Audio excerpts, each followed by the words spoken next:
Mama, I know you used to ride the bus, and it's hot and crowded and bumpy and too noisy, and more than anything in the world, you just want to get off.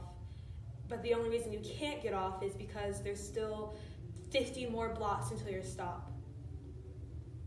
Well, I could get off now if I wanted to, because even if I ride another 50 years and get off then, it's still the same place when I step down to it.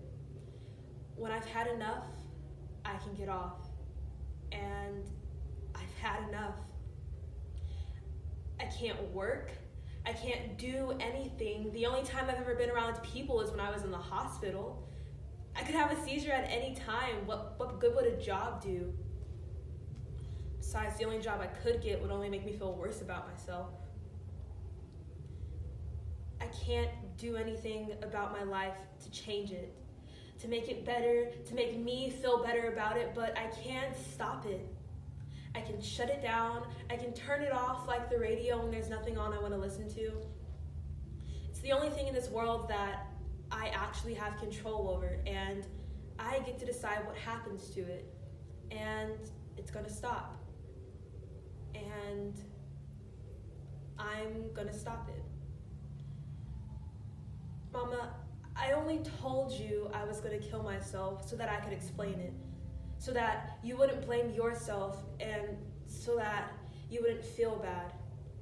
There isn't anything you could do to change my mind. I didn't want you to save me. I just wanted you to know. Don't you see? Everything I do turns out like this.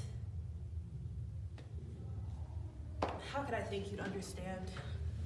How could I think you would want a manicure, that we could hold hands for an hour and then I could go shoot myself? I'm sorry about tonight, Mama, but that's why I'm doing it. I'm not giving up. This is the other thing I'm trying, and I'm sure there are plenty of other things in this world that might work, but might work isn't good enough anymore. I need something that will work, and this will work. Mama, I am not your child. I am what's become of your child. I saw this old baby picture of me the other day, except it wasn't me. It was someone else. It was someone fat and pink who had never heard of sad or lonely. Someone who cried and got fed and reached out and was held and could fall asleep whenever she wanted to, just by closing her eyes, and kicked but didn't hurt anybody. Someone who mainly just laid there and looked at the colors floating around above her head and chewed on a polka dot whale and drooled on the sheet and felt your hand pull the quilt back up over me.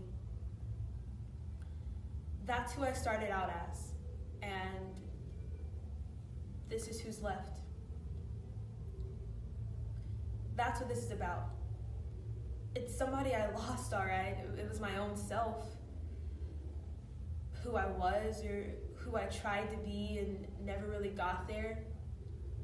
Who I waited for and never really came. And never will. So, you see, it doesn't really matter what else happens in this world or in this house even. I'm what was worth waiting for, and I'm not going to show up. The only other reason to stay would be to keep you company, and that's not much of a reason at all because I'm not very good company, am I? So just let me go. Just let me go easy.